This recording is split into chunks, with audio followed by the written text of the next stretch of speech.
Srimatre Namaha. So today I was thinking about what story to talk, and it happens to be Akshaya Triti also today. So all of us, we would have at least at some point come across this stotra called Kanakdhara Stotra, and many of us might be also familiar with the story, and it also relates very well with Akshaya Tritiya, right? Because Kanakdhara Stotram itself means a flow of gold, overflow of gold. That's what they say. So I thought maybe today we'll talk about that story, but also try to understand what is the essence.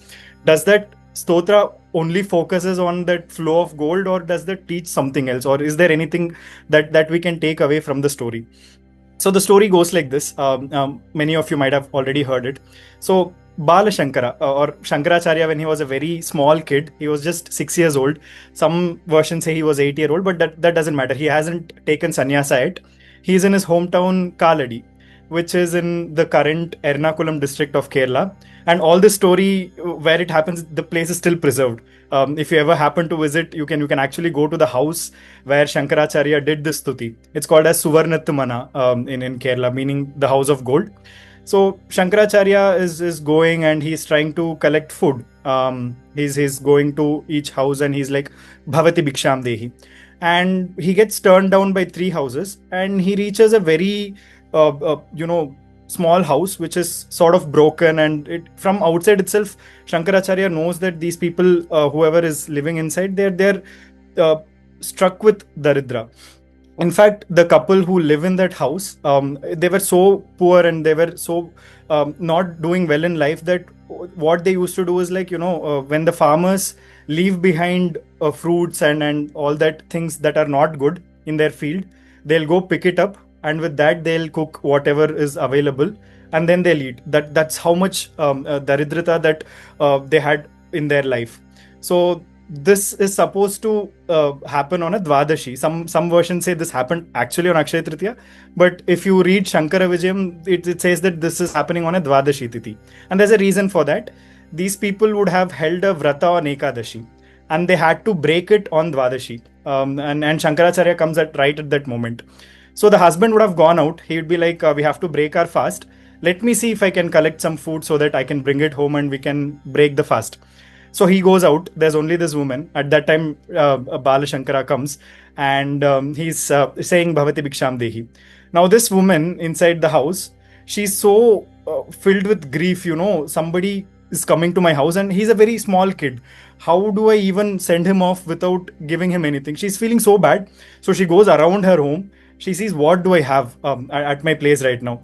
Finally, after searching for some time, she finds one amla fruit.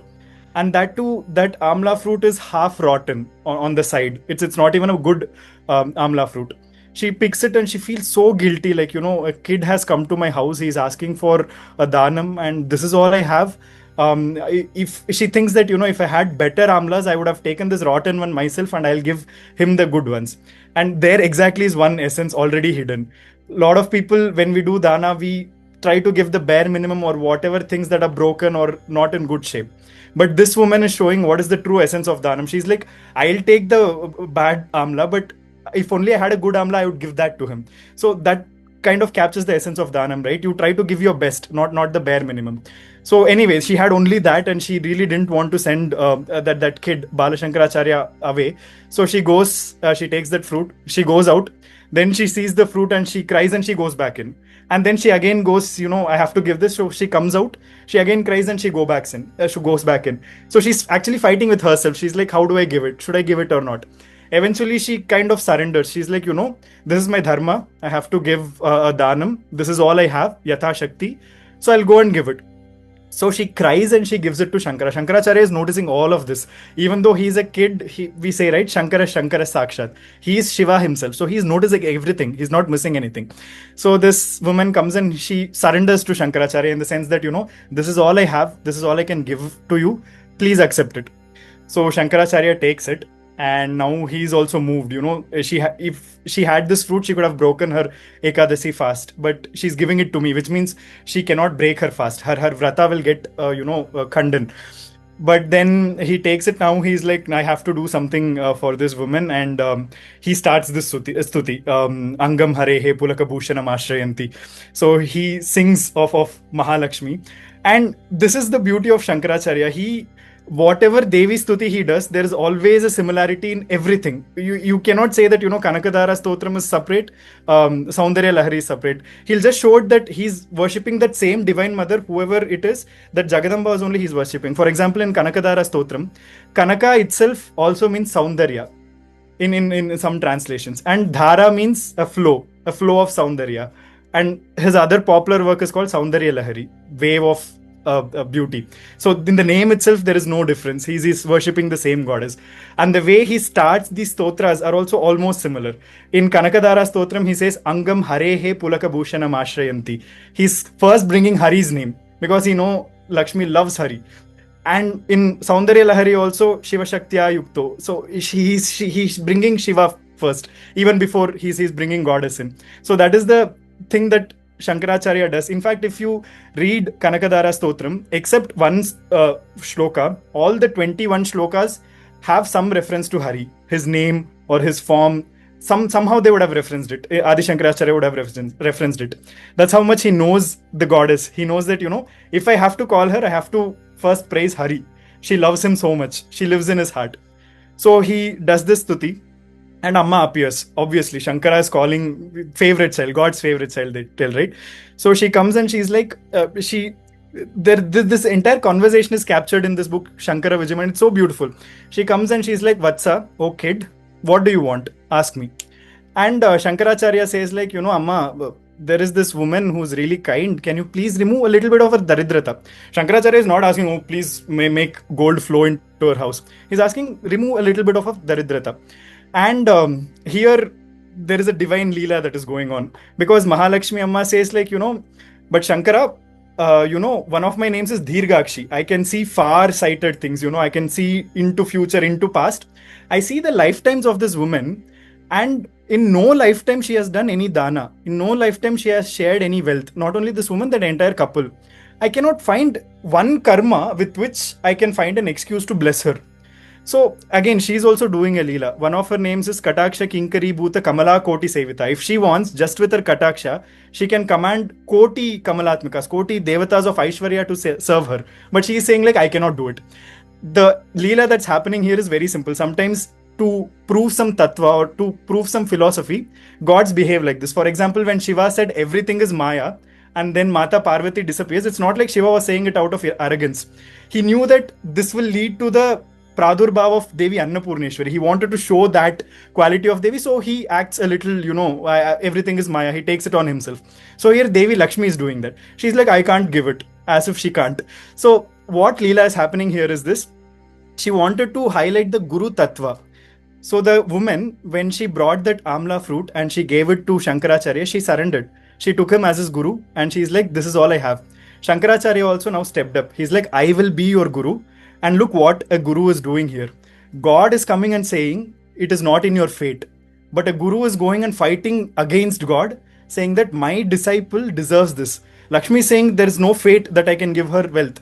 But a guru is like, Amma, that can't happen. Even if there is no fate, she has accepted me as my guru, I am going to fight for her. So guru is your advocate. So Devi is just stepping back a little bit to show the mahatva of guru here.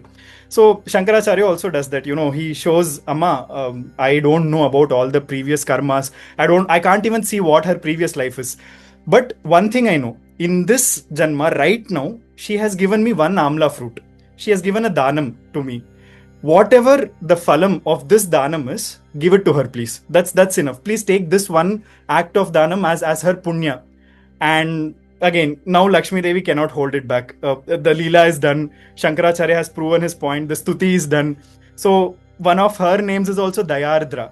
She who is drenching with compassion.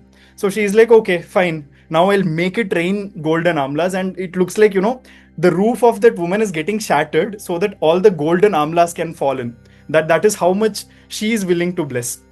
So the few things that are really interesting in this story, right? When people say, Kanakdhara Stotram, its first phalam is that it will make it rain amlas. But is that the phalam? The answer is no. So what happens when you do Kanakadhara Stuti every day? Whatever happened with Shankara, right? He did that Stuti and that Sanchita karma was gone for that woman. The same thing happens with us also. You sit today and you do Kanakadhara Stotram, just like her husband. Her husband is called Navanita Chora. He steals butter. Amma will also come, but she'll steal something else. She'll steal your papa. That's what Shankaracharya says in Devi Aparadha Kshamapana Stotram also. Matsama pataki nasti, papagni tvatsama nahi. Amma, there is no bigger sinner than me, but there's also no bigger person who burns those sins like you. So today you do Kanakadhara Stotram, she'll take a little bit of that Sanchita karma away. Tomorrow you do it again, she'll take a little bit away. Day after tomorrow you do it, more of your karma is gone. And just like that, one day you'll reach and you'll see that where is my karma? Because Devi has taken all of it. And again, just like the Falastruti says, right? If Kanakadhara Stotram, if we go by the name, it says Stuti that kind of makes rain gold. Where is the gold? What is the Kanaka that we are talking about?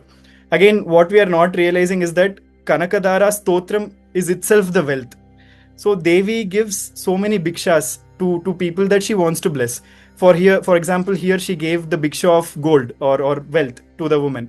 And she gives all fame, youth, strength, everything. But when she decides that, this kid I am going to take out of the Bhavasagara because he's holding out his hand, Karavalambam, to that kid, I'll give one special bhiksha. That bhiksha is Nama Bhiksha. And that is the one that she gives when you are chanting Kanakadhara Stotram. She's already given it to you. She has already given her name, the adhikara to chant her name to you. What else, what other sampat that do you need? You already have Kanakadhara Stotram, you're chanting her. You already have Lalita Sahasranama, you're chanting her name. That is the Kanaka that the Kanakadhara Stotram is talking about. So may we realize that the true wealth is her name alone and nothing else.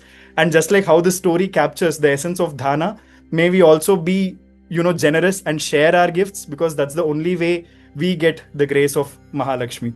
Shri Matre Namaha. Thank you.